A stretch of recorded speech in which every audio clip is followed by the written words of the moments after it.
Nosso atual sistema de ensino se concentra em preparar a juventude para os empregos por meio do desenvolvimento de habilidades acadêmicas. Suas vidas girarão em torno dos seus salários ou, como mostrado anteriormente, da coluna de renda. Depois de desenvolvidas as habilidades acadêmicas, os estudantes vão para os níveis mais elevados de ensino, a fim de desenvolver suas habilidades profissionais. Eles estudam para se tornar engenheiros, cientistas, cozinheiros, policiais, artistas e escritores. Suas habilidades profissionais lhe permitirão ingressar na força de trabalho e trabalhar por dinheiro. Mas há uma grande diferença entre sua profissão e seu negócio. Muitas vezes pergunto às pessoas qual é o seu negócio e elas respondem: sou bancário. Então, lhe pergunto se são donas de banco. Em geral, recutam: não, eu trabalho para o banco. Nesse caso, está se confundindo profissão com negócio.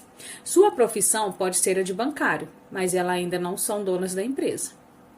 Um dos problemas com a escola é que frequentemente você se transforma naquilo que estuda. Se você estuda, digamos, culinária, se tornará um chefe. Se estuda direito, se torna um advogado. Se você estuda mecânica de automóveis, se tornará um mecânico. O erro de se tornar aquilo que estuda é o que muitas pessoas se esquecem de cuidar do seu negócio. Passam a vida cuidando dos negócios de outras pessoas e as enriquecendo. Para ter segurança financeira, a pessoa precisa cuidar do seu negócio.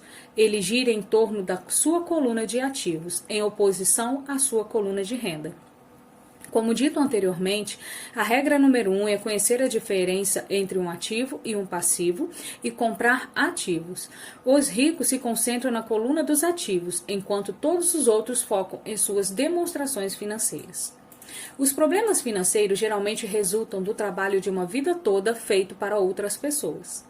É por isso que ouvimos com tanta frequência: preciso de um aumento. Se pelo menos conseguisse uma promoção, vou voltar a estudar para arrumar um emprego melhor. Vou fazer hora extra. Quem sabe consigo mais um emprego. Vou me demitir em 2 semanas. Encontrei um emprego com salário melhor. Em alguns círculos, essas são ideias sensatas.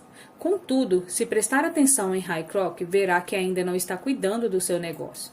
Todas essas ideias ainda focam na coluna de renda e só ajudarão a pessoa a ter mais segurança financeira se o dinheiro adicional for utilizado na aquisição de ativos geradores de renda.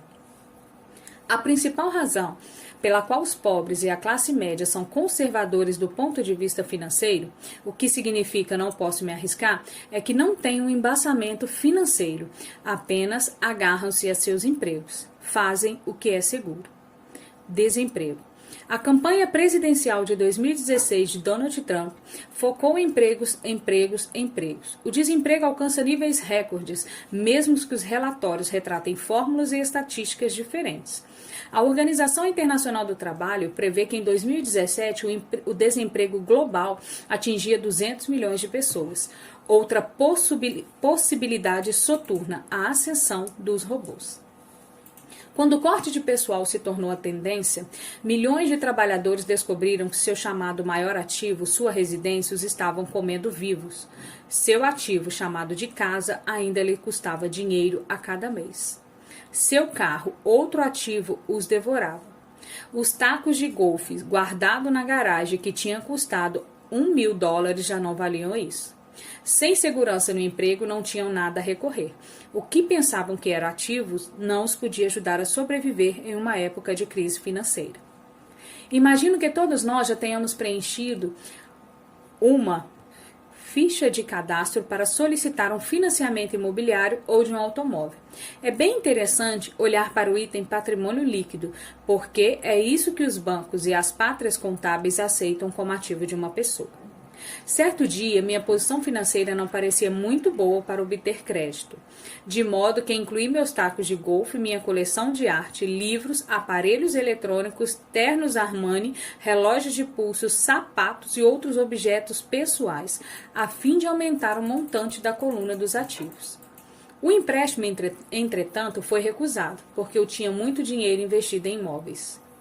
Os responsáveis pela concessão de empréstimo não gostaram do fato de obter uma parte tão grande da minha renda de apartamentos alugados. Queriam saber por que eu não tinha um emprego formal com um salário. Não questionaram os ternos Armani, os tacos de golfe ou a coleção de arte. A vida, às vezes, é difícil para quem não se encaixa no perfil padrão. Tenho arrepios sempre que eu ouço alguém dizendo que seu patrimônio líquido é de $1 milhão ou de $100 mil ou de qualquer outro valor.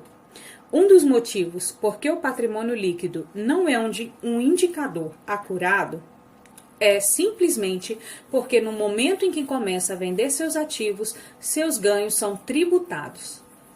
Muitas pessoas se envolvem em dificuldades financeiras quando sua renda é reduzida. Pegam empréstimos, vendem seus ativos, mas seus ativos em geral só podem ser vendidos por uma fração do valor declarado em seu balanço patrimonial. Ou, se houver um ganho na sua renda, será tributado. De modo que, repito, o governo pega uma parte dos ganhos, reduzindo assim o montante disponível para auxiliá-los a sair da dívida. Por isso, costumo dizer que o patrimônio líquido de alguém frequentemente vale menos do que se pensa. Comece a cuidar do seu negócio. Mantenha seu emprego, mas comece a comprar ativos reais e não passivos ou objetos pessoais que perdem seu valor real assim que chegam à sua casa. Um carro novo perde cerca de 25% do preço que você paga no momento em que sai da concessionária. Não é um ativo verdadeiro, mesmo que o seu banco permita que você o listre entre seus ativos. Meu novo taco de titânio, que custou $400, passou a valer $150 no momento em que eu pisei no campo de golfe. Reduza as despesas e os passivos e forme diligentemente uma base sólida de ativos. Para os jovens que ainda não saírem de casa, é importante que seus pais lhe ensinem as diferenças entre ativos e passivo. Faça com que seus filhos comecem a construir uma base substancial de ativos antes que saiam de casa. Case-se, compre um imóvel, tenha filhos e se encontre em uma situação financeira difícil, agarrando-se ao emprego e comprando tudo a crédito. Vejo muitos jovens casarem e se virem aprisionados a um estilo de vida que não lhes permite sair do sufoco das dívidas durante a maior parte da sua vida de trabalho. Para muitas pessoas, quando o último filho sai de casa, os pais constatam que não se prepararam adequadamente para a aposentadoria e começam a tentar economizar algum dinheiro. Então, seus próprios pais adoecem e eles se deparam com novas dificuldades. Qual é o tipo de ativo que sugiro que você ou seus filhos adquiram? No meu mundo, ativos reais se agrupam em várias categorias diferentes. Negócios que não exijam a minha presença. Sou o dono deles, mas são administrados por outras pessoas. Se eu tiver que trabalhar neles, não é um negócio, torna-se uma profissão. Ações, títulos, imóveis que geram renda, promissórias, royalties de propriedade intelectual, como música, literatura e patentes, tudo o que tenha valor, gere renda ou se valorize e tenha um mercado líquido. Quando garoto, meu pai instruído me incentivava a procurar um emprego seguro. Meu pai rico, por outro lado, me incentivava a investir naquilo que me agradasse. Se você não gostar de seus ativos, não cuidará deles. Comecei a adquirir imóveis simplesmente porque adoro prédios e terrenos, gosto de comprá-los. Poderia passar o dia analisando propriedades. Quando surgem problemas, não são tão graves a ponto de mudar o meu apreço pelos imóveis. Pessoas que detestam imóveis não deveriam comprá-los.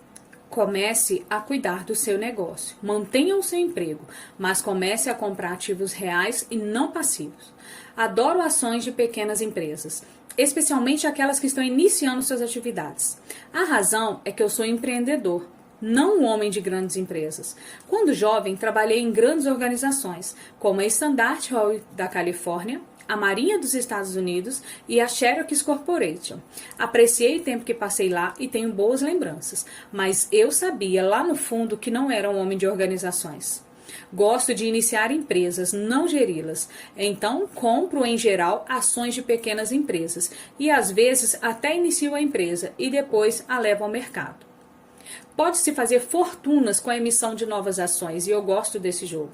Muitas pessoas têm medo de pequenas empresas e as consideram arriscadas, e de fato são. Mas o risco sempre é menor se você gostar daquilo que está investindo, compreender e conhecer o jogo.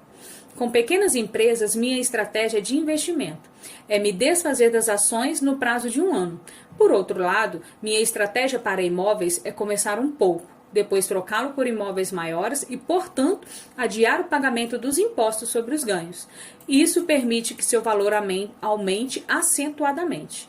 Costumo ficar com os imóveis no máximo 7 anos. Durante anos, mesmo quando eu estava na Marinha ou na Xerox, fiz o que o meu pai rico aconselhava. Fiquei no meu emprego, mas ainda assim cuidava dos meus negócios. Estava atento à minha coluna de ativos. Negociava com imóveis e ações. O pai rico sempre destacava a importância da proficiência financeira. Quanto mais eu entendesse a contabilidade e a gestão do dinheiro, melhor poderia analisar investimentos e, por fim, construir a minha própria empresa. Eu não incentivaria ninguém a iniciar uma nova empresa, a menos que realmente o deseje. Conhecendo o que conheço, quanto à direção de um negócio, não recomendaria a tarefa a ninguém. Em certos casos, quando a pessoa não consegue o emprego, iniciar uma empresa pode ser uma solução. As chances, entretanto, são adversas. 9 entre 10 empresas vão à insolência em 5 anos. Das que sobrevivem os primeiros 5 anos, 9 entre cada 10 também quebram. Se realmente tem o desejo de ter a sua própria empresa, vá em frente. Se não for esse o caso, fique no seu emprego e cuide de seus negócios. Quando digo para cuidar dos seus negócios, refiro-me à formação e à manutenção de uma coluna sólida de ativos. Se um dinheiro entrar nela, nunca o deixe sair de lá. Pense deste modo. Depois de entrar em sua coluna de ativos, o dinheiro passa a ser seu empregado e não deve mais sair de lá. O melhor disso tudo é que o dinheiro trabalha sem reclamar, 24 horas por dia, e pode fazê-lo durante gerações. Mantenha seu emprego, seja um ótimo funcionário, mas construa sua coluna de ativos. À medida que seu fluxo de caixa cresce, você pode comprar alguns artigos de luxo. Uma distinção importante é que os ricos compram os artigos de luxo por último, enquanto os pobres e a classe média tendem a fazê-los antes. Nos Estados Unidos, essas pessoas frequentemente compram itens de luxo como casas grandes, diamantes, peles, joias ou barcos, porque desejam aparentar ser ricos. Parecem ricos, mas na verdade estão afundados em dívidas.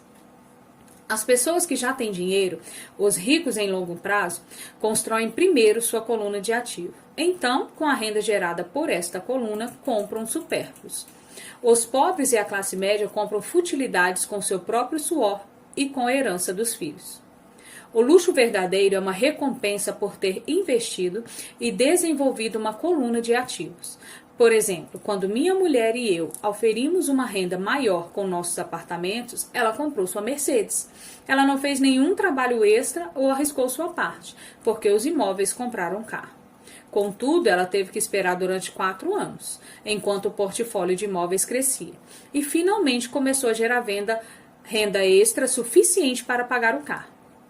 Mas o supérfluo, a Mercedes, foi uma verdadeira recompensa, porque ela provou que sabia como aumentar sua coluna de ativos.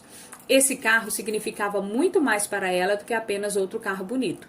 Significava que utilizou sua inteligência financeira para adquiri-lo. Em vez disso, o que muita gente faz é comprar compulsivamente um carro ou um outro bem de luxo a crédito. Podem estar se sentindo entediadas e desejam apenas um brinquedo novo. Comprar um supérfluo a crédito leva alguém mais cedo ou mais tarde a se ressentir, porque o endividamento se torna um ônus financeiro. Depois de dedicar seu tempo e investir em seus negócios, você estará pronto para aprender o maior segredo dos ricos, o que os põe muito à frente da multidão. Capítulo 3. Lição 3. Cuide do seu negócio. Os ricos se concentram na coluna dos ativos, enquanto todos os outros focam em suas demonstrações financeiras. Em 1974, Ray Kroc, fundador do McDonald's, foi convidado a fazer uma palestra para a turma de MBA da Universidade do Texas, em Austin. Um amigo meu muito querido, Kate Cunningham, era aluno dessa turma. Depois de uma exposição forte e inspiradora, os estudantes perguntaram a Ray se gostaria de se juntar a eles em um bar que frequentava para tomar uma cerveja.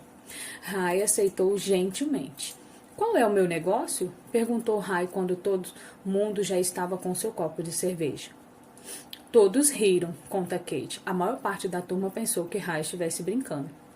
Ninguém respondeu, e Ray repetiu a pergunta. Em que negócio vocês pensam que eu atuo? Os estudantes soltaram uma gargalhada e, finalmente, uma alma corajosa gritou. Ray, alguém no mundo que não saiba que você está no ramo dos hambúrgueres?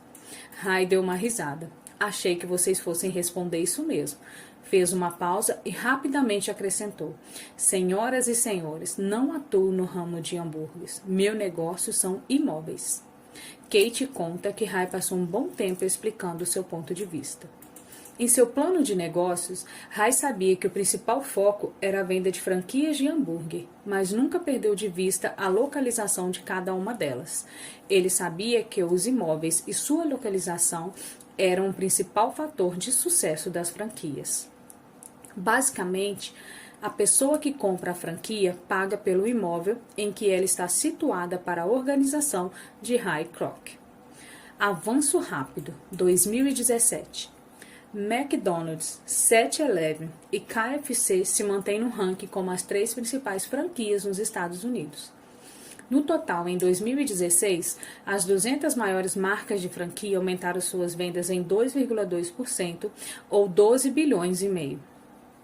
Atualmente, o McDonald's é o maior proprietário individual de terrenos no mundo, superando até a Igreja Católica. O McDonald's é proprietário de alguns dos cruzamentos e esquinas mais valiosos não só dos Estados Unidos, como também de outras partes do mundo. Kate diz que essa foi uma das mais importantes lições que recebeu em sua vida. Atualmente, Kate é proprietário de Lava Rápidos, mas seu negócio são os terrenos que estão por baixo deles. O capítulo anterior terminou com diagramas ilustrando que a maioria das pessoas trabalha para todo mundo, menos para elas mesmas. Elas trabalham em primeiro lugar para os donos das empresas, depois para o governo e ao pagar impostos e finalmente para o banco, em que zeram o financiamento imobiliário. Quando garoto, não havia nenhum McDonald's por perto. Contudo, meu pai rico ensinou a mim e a mãe que a mesma lição que Ray Kroc deu à Universidade do Texas. É a lição 3 dos ricos. O segredo é: cuide do seu negócio. Os problemas financeiros geralmente resultam do trabalho de uma vida toda feito por outras pessoas. Muita gente chegará sem andar ao fim de uma vida inteira de trabalho.